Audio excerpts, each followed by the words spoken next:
Fala, bovinos! O papo hoje é no setor de shoppings. Você gosta de uma shopping, né, Milena? Mas hoje é o balanço do primeiro trimestre da Allos. Bora ver! A gente vai fazer aquela inspeção de perto na maior vaca leiteira do mercado de shopping centers do Brasil, a Allos. Vamos dar uma olhada nos números desse primeiro trimestre e entender como é que essa gigante, literalmente, transforma tijolo num verdadeiro rio de leite para quem é acionista. Bora mergulhar nisso e ver o que esses números estão querendo dizer pra gente?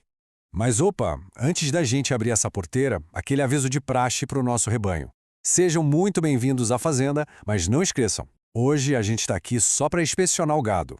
Essa nossa análise é 100% educacional, puramente informativa. Não é de jeito nenhum recomendação de compra ou de venda, beleza? A ideia aqui é entender como a engrenagem roda, olhar a qualidade da ração e, claro, ver se o bezerro está engordando. Cada um tem que avaliar o próprio pasto. Ponto 1. A vaca premiada do mercado. Pensa num portfólio gigante. Nós estamos falando de mais de 50 shoppings, umas 13 mil lojas e 40 bilhões em vendas totais. A velocidade com que essa operação está crescendo é absurda. Só para colocar em perspectiva, desde 2021, enquanto o segmento de shoppings como um todo cresceu aí na média de 26%, a Allos simplesmente disparou 62%. Sem brincadeira. Esse crescimento fenomenal garantiu para eles uma fatia de 21% do mercado. Assumiram a liderança incontestável, deixando gigantes como Multiplan e Iguatemi comendo poeira. 2. Produção operacional e receitas. E aí, quando a gente vai checar a produção diária, dá gosto de ver. Está excelente de norte a sul do país. Dá uma olhada na saúde dessa operação. As vendas cresceram de forma super constante em todas as 5 regiões do Brasil. A gente teve alta de quase 9% lá no norte, mais de 7% no sudeste e um crescimento super sólido no sul, no nordeste e no centro-oeste também. O que isso quer dizer? Que a gente não depende de um pedaço de terra só. O gado está saudável, forte, gerando resultado em absolutamente todas as pastagens. Ah, e detalhe importantíssimo. As vendas por metro quadrado cresceram 9% só nesse trimestre.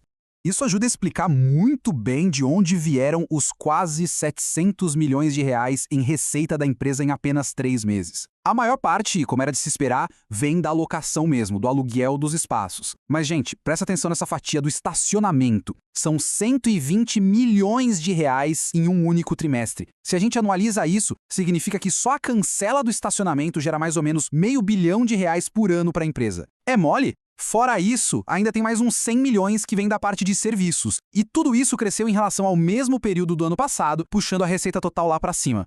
3. A saúde financeira da fazenda. Mudando um pouco o foco para a ração e para a estrutura da nossa fazenda, o cenário é espetacular. A Allos está sentada numa verdadeira montanha de dinheiro. Impressionantes 2 bilhões e 300 milhões de reais em caixa. É muito recurso guardado. E do outro lado da balança, o custo médio da dívida deles é extremamente competitivo, rodando ali em CDI mais 0,7% ao ano. Tem muita empresa por aí que sonha com uma taxa de juros baixinha assim. E a melhor parte é que o cronograma de pagamentos é super tranquilo, eles não têm quase nenhuma dívida vencendo agora no curto prazo, principalmente nesses anos de 2026 e 2027. Então, o X da questão aqui é entender como a nossa economia afeta esse rebanho. Praticamente toda a dívida deles, 98,4% para ser exato, está atrelada ao CDI. Na prática, o que isso significa? Significa que, num cenário onde a taxa Selic cai, as despesas financeiras despencam junto. A empresa acaba gastando muito menos para sustentar a própria dívida. O resultado, sobra muito mais dinheiro livre no coxo, no caixa da empresa, que pode ser usado para fazer novos investimentos ou ser distribuído para o bolso dos acionistas. 4. Reciclagem estratégica de pastagens. Agora a gente chega numa das jogadas mais inteligentes dessa operação toda. É uma estratégia brilhante que funciona assim. Eles vendem aqueles shoppings que estão com um desempenho um pouco mais fraco e pegam esse dinheiro para comprar fatias maiores em shoppings de elite. Os dados mostram certinho que os ativos onde a Allos aumentou a participação têm vendas por metro quadrado mais de 20% superiores aos shoppings que eles decidiram vender. É literalmente trocar um pasto seco por terras muito mais nobres que rendem muito mais capim por metro quadrado. E a cartada de mestre nessa reciclagem toda foi o anúncio da mega parceria com a Quínia. A Allos vai vender alguns dos shoppings dela para criar um fundo imobiliário gigante. Mas olha a sacada, eles vendem os ativos, garantem uma entrada de caixa colossal que pode bater a casa dos 2 bilhões de reais, continuam sendo donos de 24% desse novo fundo e, adivinha, ainda vão receber taxa para gerir esses mesmos shoppings. É uma maneira fantástica de monetizar o que eles têm com um prêmio excelente, engordando ainda mais o caixa da empresa. 5. Dividendos. A hora da ordenha. Para a gente entender o tamanho da ordenha que o mercado está esperando, vamos dar uma olhada rápida na geração de caixa. A operação em si gerou 453 milhões, que somando com as receitas financeiras deu um total de 544 milhões de reais. Aí depois de pagar as obrigações e os investimentos, o caixa livre que sobrou foi de 211 milhões. Mas presta muita atenção agora. A empresa pagou para os acionistas 440 milhões. Ou seja, eles distribuíram de forma totalmente intencional o dobro da capacidade recorrente deles. Como eles fizeram essa mágica? Simples, usando aquela reserva gigantesca de caixa que a gente comentou e os recursos que entraram com a venda estratégica de ativos. E tudo isso desemboca num número simplesmente monumental. A Lojas botou como meta distribuir cerca de 1 bilhão e 700 milhões de reais ao longo desse ano. Fazendo as contas aqui, isso dá um pagamento mensal incrível de 28 a 30 centavos por ação. Olhando para o preço atual do papel, a gente está falando de um rendimento anual estimado brutal ali na casa dos 11 a 12%.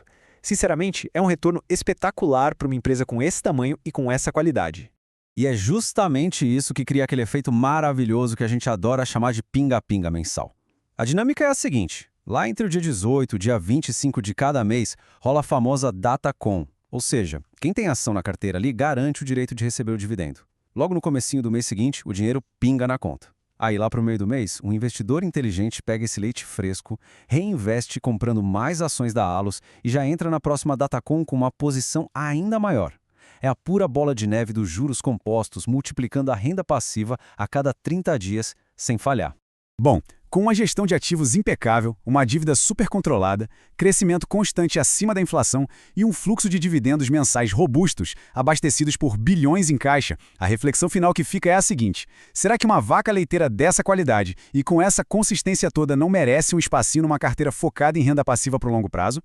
O poder dos dividendos compostos, pessoal, pode transformar totalmente a construção de patrimônio. Gente, essa vai pagar bastante provento, né, Boizão? Se vai. E você, bovino, o que acha da empresa? Conta pra nós nos comentários. Curte e compartilha. É Mooney! Fui!